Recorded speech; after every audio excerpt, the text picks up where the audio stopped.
ইরানের রাজধানী তেহরানে হাজারো মানুষ শেষ শ্রদ্ধা জানালেন হেলিকপ্টার দুর্ঘটনায় নিহত দেশটির প্রেসিডেন্ট ইব্রাহিম রাইসিকে।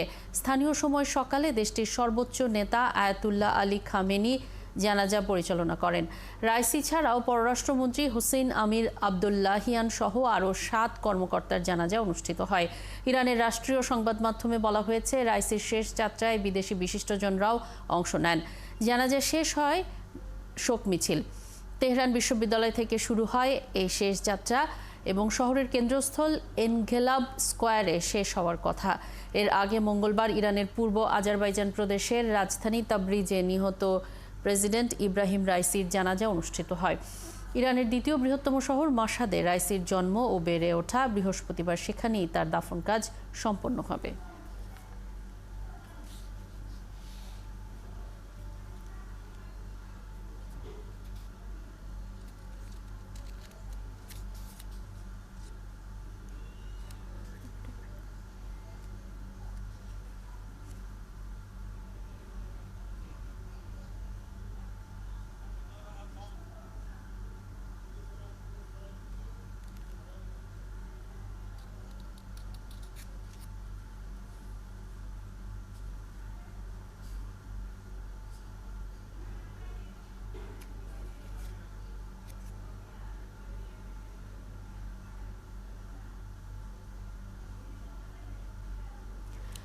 যেমনটা বলছিলাম, ইরানের রাজধানী তেহরানে হয়েছে হেলিকপ্টার দুর্ঘটনায় নিহত প্রেসিডেন্ট ইব্রাহিম রাইসি ও তার সফর সঙ্গীতের জানাজার নামাজে ইমামতি করেছেন দেশটির সর্বোচ্চ ধর্মীয় নেতা আয়াতুল্লাহ আলী খামেনি। তাবরিজের মতোই তেহরানেও রাইসির শোক মিছিলে নামে লাখো মানুষের ঢল। বৃহস্পতিবার রাইসির জন্মস্থান মাশহাদে তাকে দাফন করা হবে।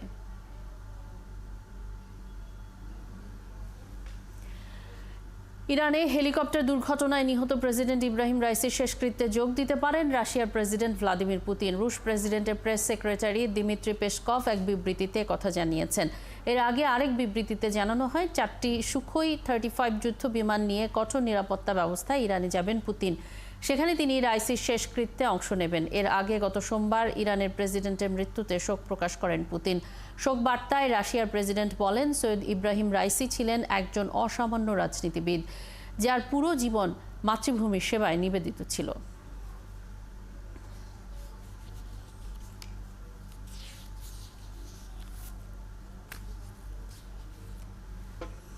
ভিয়েতনামের পার্লামেন্ট জননিরাপত্তা মন্ত্রী তো লামকে দেশটির নতুন প্রেসিডেন্ট নির্বাচিত করেছে। দেশটির ক্ষমতাসীন কমিউনিস্ট পার্টি গত সপ্তাহে লামকে প্রেসিডেন্ট পদের প্রার্থী হিসেবে মনোনীত করেছিল।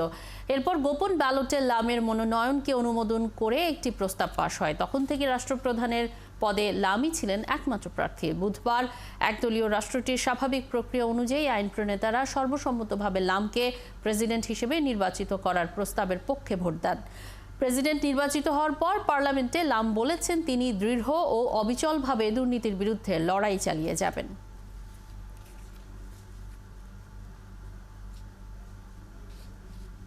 গাজায় যুদ্ধাপরাধ ও মানবতা বিরোধী অপরাধের দায়ে ইসরায়েলের প্রধানমন্ত্রী বেনিয়ামিন নেতানিয়াহুর বিরুদ্ধে আন্তর্জাতিক অপরাধ আদালতে গ্রেপ্তারি পরোয়ানা জারি হলেই নেতানিয়াহুকে গ্রেপ্তারের ঘোষণা দিয়েছে নরওয়ে। আইসিসির এই সিদ্ধান্তকে সমর্থন করছে ফ্রান্স সহ ইউরোপের বিভিন্ন দেশ। এদিকে আইসিসির বিরুদ্ধে নিষেধাজ্ঞার ইঙ্গিত দিয়েছে যুক্তরাষ্ট্র। সৃষ্টি ঘটকের রিপোর্ট। এবার সত্যিকার অর্থেই উদ্বেগে ইসরায়েলের প্রধানমন্ত্রী বেনিয়ামিন নেতানিয়াহু ও তার যুদ্ধ বিষয়ক মন্ত্রিসভা। গাজায় যুদ্ধাপরাধের দায়ে আন্তর্জাতিক অপরাধ আদালত আইসিসিতে নেতানিয়াহু, প্রতিরক্ষা মন্ত্রী ইয়োভ গ্যালান্ট ও হামাস নেতা সহ 5 জনের বিরুদ্ধে আজ জারি হতে পারে গ্রেপ্তারি পরোয়ানা। এতে স্তম্ভিত মার্কিন প্রেসিডেন্ট জো বাইডেন। এ ঘটনাকে অত্যন্ত আপত্তিকর উল্লেখ করে বাইডেন বলেছেন, হামাস ও ইসরায়েলকে কখনো এক পাল্লায় বিবেচনা করা যায় না। ইসরায়েলকে সবসময় নিরাপত্তাগত হুমকি মোকাবেলা করতে হয় এবং এ কারণেই যুক্তরাষ্ট্র সবসময় ইসরায়েলের পাশে থাকবে। একই সুরে কথা বলেছেন মার্কিন পররাষ্ট্রমন্ত্রী অ্যান্টনি ব্লিংকেন। তিনি বলেন, আইসিসির বিরুদ্ধে নিষেধাজ্ঞা জারির জন্য দলমত নির্বিশেষে মার্কিন আইন প্রণেতাদের সাথে কাজ করবেন তিনি। তবে ইসরায়েল গাজায় যুদ্ধাপরাধ করছে বলে অভিযোগ তুলে তার শাস্তি হওয়া উচিত বলেছেন মার্কিন সিনেটর বার্নি স্যান্ডার্স।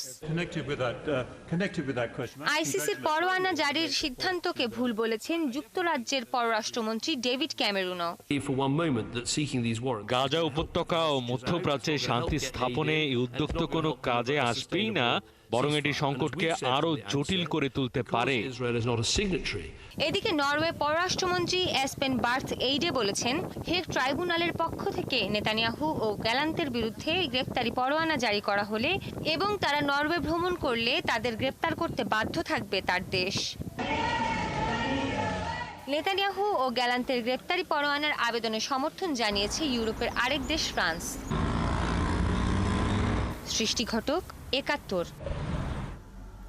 ফিলিস্তিনের অধিকৃত পশ্চিম তীরে ইসরায়েলি অভিযানে কমপক্ষে ৮ জন নিহত হয়েছেন। ফিলিস্তিনি স্বাস্থ্য কর্তৃপক্ষ জানিয়েছে, নিহতদের মধ্যে শিক্ষক ও চিকিৎসকের পাশাপাশি 2 জন কিশোরও রয়েছেন।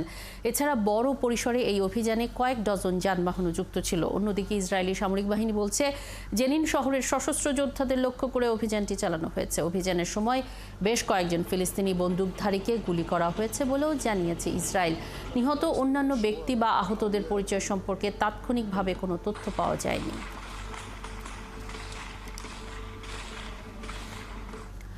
মাঝ আকাশে ঝোড়ো গতির বাতাসের জেরে তীব্র ঝাঁকুনিতে যুক্তরাজ্যের লন্ডন থেকে সিঙ্গাপুরগামী সিঙ্গাপুর এয়ারলাইন্সের একটি ফ্লাইটের অন্তত 1 যাত্রী নিহত হয়েছেন। এই ঘটনায় আহত হয়েছেন আরও 30 জনের বেশি। মঙ্গলবার সিঙ্গাপুর এয়ারলাইন্সের এক বিবৃতিতে হতাহতের এই তথ্য জানানো হয়েছে। লন্ডন থেকে সিঙ্গাপুরগামী সিঙ্গাপুর এয়ারলাইন্সের ওই ফ্লাইটে মোট 211 জন যাত্রী ও 18 জন ক্রু ছিলেন। লন্ডনের হিথ্রো বিমানবন্দর থেকে স্থানীয় সময় সোমবার সকাল 10:38 দিকে ফ্লাইটটি সিঙ্গাপুরের উদ্দেশ্যে যাত্রা শুরু করে। পরে মাঝ আকাশে তীব্র বাতাসের কবলে পড়ে বিমানটি। পরে থাইল্যান্ডের স্থানীয় সময় বিকেল 3:45টায় থাইল্যান্ডের সুবর্ণভূমি বিমানবন্দরে জরুরি অবতরণ করে। নিহত যাত্রীর নাম পরিচয় জানিয়েছে সিঙ্গাপুর এয়ারলাইন্স কর্তৃপক্ষ।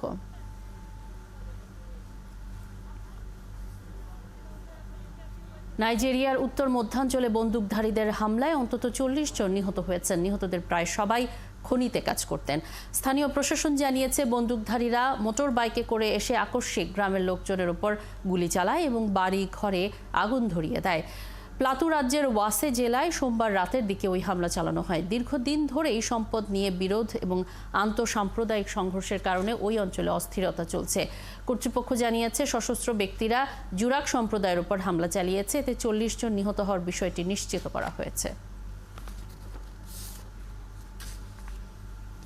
ক্রুজ ক্ষেপণাস্ত্র সজ্জিত একটি রুশ যুদ্ধজাহাজ ধ্বংস করেছে ইউক্রেন। মঙ্গলবার রুশ অধিকৃত ক্রিমিয়ায় অবস্থিত জাহাজটি ধ্বংসের দাবি করেছে দেশটির সামরিক বাহিনী। ইউক্রেনের সামরিক বাহিনী জানিয়েছে, রবিবারের ওই হামলায় একটি রুশ মাইন অপসারণকারী জাহাজ ধ্বংস হয়েছে।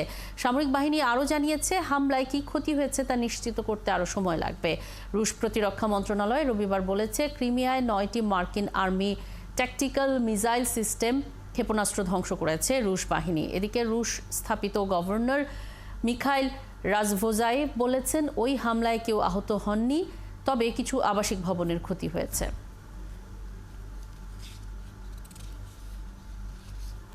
প্রথমবারের মতো কানের মঞ্চে ডেমি মুর। টানা 9 মিনিট করতালি পেয়ে সেলেনা গোমেজের কান্না। 20 কেজি ওজনের গাউন পরে নজর কাড়লেন ফ্যাশন ইনফ্লুয়েন্সার ন্যান্সি ত্যাগী। কান থেকে ভাবনার নতুন ছবির ঘোষণা এসেছে। এক নজরে কানের এবারের আসরের টুকরো খবর আফফান মিতুলের প্রতিবেদনে।